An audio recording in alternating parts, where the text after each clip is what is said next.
Hi friends, welcome to మన చందమామ కథలు. ఈరోజు మరొక చిన్న కథతో నేను మీ ముందుకు వచ్చాను. ఈ కథ గురుకులాలకు సంబంధించింది. గురుకులాలంటే తెలుసు కదా. ఒకప్పుడు ఒక గురువు రకరకాల విద్యల్లో పండితుడవడం వల్ల అతను ఎంతో మందికి ఎన్నో విద్యలు నేర్పించేవాడు. ఎవరు ఏ విద్యలో గొప్పగా రాణిస్తున్నారనేది అతను నిర్ణయించి ఆ విద్యపై అతనికి తగిన శిక్షణ ఇచ్చి అతన్ని అందులో గొప్పవాడిగా చేసేవాడు. ఈ రోజుల్లో మనం స్పెషలైజేషన్ సెలెక్ట్ చేసుకున్నట్లే గురువులు ఆ కాలంలో మన స్పెషలైజేషన్ ఏంటనేది మన గుణగణాలని బట్టి వాళ్లే డిసైడ్ చేసేవారు అన్నమాట. ఇక కథలోకి వస్తే కథ పేరు ధీరానందుడు. ఈ కథ అక్టోబర్ 1988లో ప్రచురితమైంది. మరి ఈ ధీరానందుడు ఎవరు, అతను ఏం చేశాడు, అతని నుంచి మనం నేర్చుకునేది ఏమిటి చూద్దామా. అనగనగనగనగనగనగనగనగనగా పూర్వం దండకారణ్యంలో యోగానందుడు అనే ఒక మహాసిద్ధుడు గోదావరి తీరాన ఆశ్రమం కల్పించుకొని ఉండేవాడు.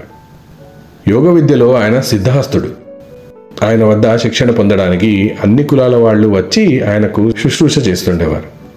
1 సంవత్సరం పాటు పరీక్షించి వారు తన వద్ద యోగ విద్య నేర్చుకోవడానికి అర్హులా లేదా అని ఆలోచించిన తర్వాతే అతను శిష్యులుగా చేర్చుకునేవాడు.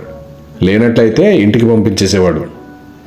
యోగానందుడు అప్పుడప్పుడు తన ఆశ్రమాన్ని వదిలి అరణ్యంలో ఇతర ప్రాంతాలకు తన శిష్యులతో సహా వెళుతూ ఉండేవాడు. అంటే ప్రాక్టికల్స్ అన్నమాట. అక్కడ ఆయన శిష్యులు కొత్త కొత్త విషయాలు ఎన్నో నేర్చుకునేవారు. అనేక స్థల దేవతల గురించి తెలుసుకునేవారు. అనేక రకాల బ్రహ్మరాక్షసులను లొంగదీయడం అభ్యసించేవారు. ఒక ఏడు యోగానందుడి వద్ద శిష్యత్వం చేయడానికి ధీరసింహుడు అనే క్షత్రియ కుమారుడు వచ్చాడు. క్షత్రియులంటే తెలుసు కదా, రాజుల ఫ్యామిలీకి చెందిన వారిని క్షత్రియులు అంటారు. ఇతడు చిన్నవాడైనా అనేక విద్యల్లో ఆరితేరినవాడు. అతనికి భయం అనేది ఎలా ఉంటుందో కూడా తెలియదు. అందరిలాగే అతను కూడా 1 ఏడాది పరీక్ష కింద ఉన్నాడు. అంటే ప్రొబేషన్ పీరియడ్ అన్నమాట. ఏడాది పూర్తిగా వచ్చింది. ఆ సమయంలో యోగానందుడు తన శిష్యులతో సహా బయలుదేరి ఒక సరస్సు వద్దకు వెళ్ళి చేరాడు. ఆ సరస్సు ఒడ్డున చిన్న పర్ణశాల వేసి గురువుగారిని కూర్చోబెట్టారు అందరూ. ఈ పర్ణశాలకు కొంత దూరంలోనే ఒక బ్రహ్మాండమైన మర్రి చెట్టు ఉంది. అది దాదాపు 50 ఎకరాలను ఆక్రమించుకున్నట్టు ఉంది. సరస్సు వద్దకు చేరిన రాత్రి యోగానందుడు తన శిష్యులతో ఇలా చెప్పాడు. శిష్యులారా, ఈ మర్రి చెట్టు బహుపురాతనమైనది. దీని కింద త్రేతాయుగం నాటి పిశాచాలు కూడా ఉన్నాయి. వాటి సంగతి నేను తర్వాత నింపాదిగా చెబుతాను. ఈ రాత్రికి మటుకు మీలో ఎవ్వరూ ఆ మర్రి చెట్టు వద్దకు వెళ్ళకండి, గుర్తుంచుకోండి అని చెప్పాడు. ఆ రాత్రి అందరూ భోజనాలు చేసి పడుకొని నిద్రపోయారు. అందరితో పాటు ధీరసింహుడు కూడా నిద్రపోయాడు. కానీ ఒక రాత్రి వేళ అతనికి మెలకువ వచ్చేసింది. తిరిగి ఎంత ప్రయత్నించినా నిద్ర పట్టలేదు.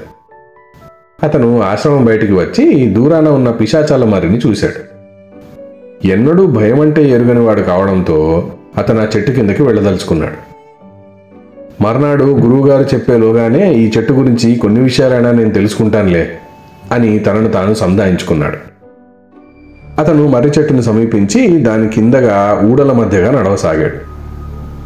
కానీ కొంత దూరం వెళ్లేసరికెల్లా ఒక ఊడ నుంచి ఒక తెల్లటి ఆకారం కిందకు దిగుతూ కనిపించింది. అది నేలకు దిగి నిలబడగానే ధీరసింహుడు గంభీరంగా, "ఏయ్, ఎవరు నువ్వు?" అని ప్రశ్నించాడు. "నా పేరు అనుకంపనుడు.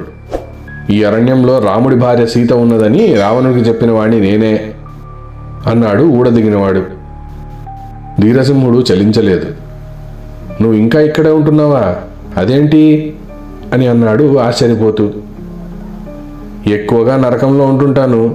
వాళ్ళు రానిచ్చినప్పుడు ఈ చెట్టు మీదకి వస్తాను" అన్నాడు అనుకంపనుడు. "ఓహో, నరకంలో మీ వాళ్ళంతా ఎలా ఉన్నారు మరి?" అన్నాడు ధీరసింహుడు. ఎంతో ధైర్యంగా ఉన్న చోటే నిలబడి ఉన్నాడతను. కానీ అనుకంపనుడు మాత్రం మెల్లగా తన వద్దకు వస్తున్నాడు. ఇది ధీరసింహుడు గమనిస్తూనే ఉన్నాడు. "ఎలా ఉన్నారని చెప్పను, నరక జ్వాలల్లో మగ్గి నానా సతమతము అవుతున్నారు" అన్నాడు అనుకంపనుడు. "నరక బాధలు అందరికన్నా ఎక్కువ ఎవరు తట్టుకుంటున్నారు?" అని అడిగాడు ధీరసింహుడు. "అందరికన్నా రావణుడు మెరుగు" అన్నాడు అనుకంపనుడు. "రావణుడికి ఏం శిక్ష విధించారేంటి?" అన్నాడు ధీరసింహుడు. "నూనె ఉన్న బాండీని కాల్చమని చెప్పారు" అన్నాడు అనుకంపనుడు. "అదేమంత కష్టమైన పని కాదే. నూనె ఉన్న బాండిని కాల్చాలి, అంతే కదా?" ఆ నూనె వేసిన బాండీ కింద కాలుతున్నది రావణుడే అన్నాడు అనుకంపనుడు. అబ్బో అలాగా, అదైతే నిజంగా బాధే. మరి నరక బాధను బొత్తిగా భరించలేకుండా ఉన్నవాడెవడు అని ధీరసింహుడు అడిగాడు. అనుకంపనుడు కొంచెం కొంచెమే తనకు దగ్గరగా జరుగుతూ ఉండడం అతను గమనిస్తూనే ఉన్నాడు. కానీ అతడు భయపడుతున్నట్లు అతనికి తెలియనివ్వలేదు.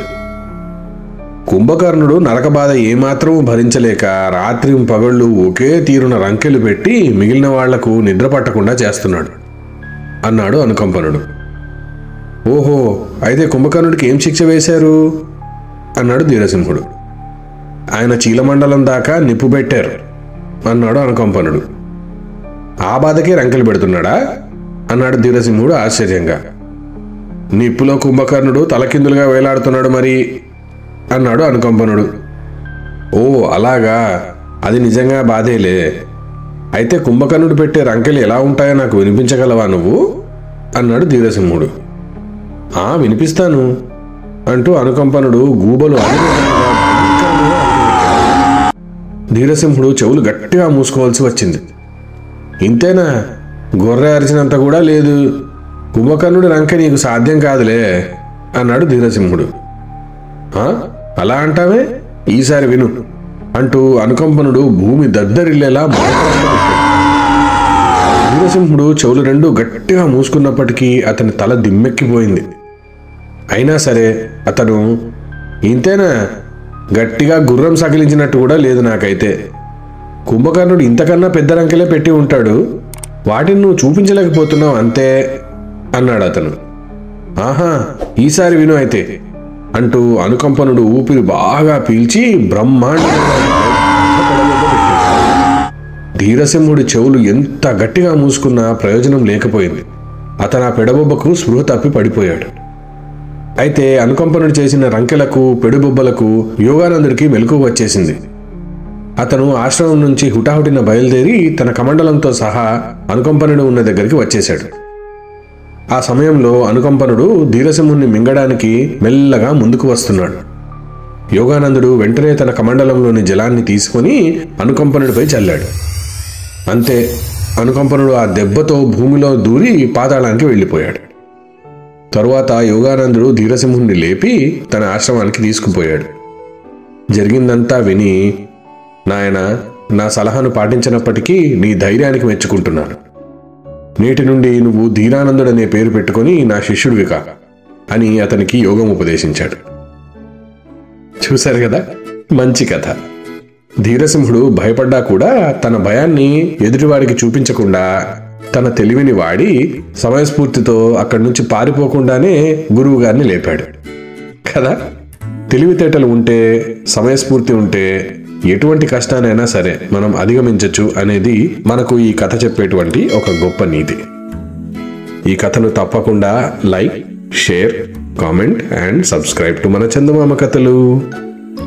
తప్పకుండా మీకు తెలిసిన వారందరికీ ఇటువంటి కథలను షేర్ చేయండి. వారికి ఆనందంతో పాటు మంచి నీతి కూడా ఉపయోగపడుతుంది జీవితంలో. మళ్ళీ వచ్చే వారం ఒక మంచి కథతో నేను మీ ముందుకు వస్తాను. అంతవరకు సెలవు, బాయ్. ఈ కథ కనుక మీకు నచ్చినట్లయితే తప్పకుండా దీన్ని లైక్ చేయండి, మీ ఫ్రెండ్స్ అందరితో షేర్ చేయండి. మా ఛానల్ ని సబ్స్క్రైబ్ చేయడం మాత్రం మర్చిపోవద్దు. మీ అద్భుతమైన కామెంట్స్ ని నాకు తెలపండి. దాంతో కొత్త కథలను మీ ముందుకు తీసుకొచ్చేటప్పుడు ఎటువంటి కథలను తీసుకురావాలనేది నాకు తెలుస్తుంది. ఆ పక్కనే ఉన్న గంట సింబల్ ని కొట్టండి. దాంతో కొత్త కథల నోటిఫికేషన్స్ అన్ని మీ యూట్యూబ్ యాప్ కి వచ్చి చేరతాయి. వచ్చే వారం మరొక అద్భుతమైన కథతో మళ్ళీ మీ ముందుకు వస్తాను. అంతవరకు సెలవు, బాయ్.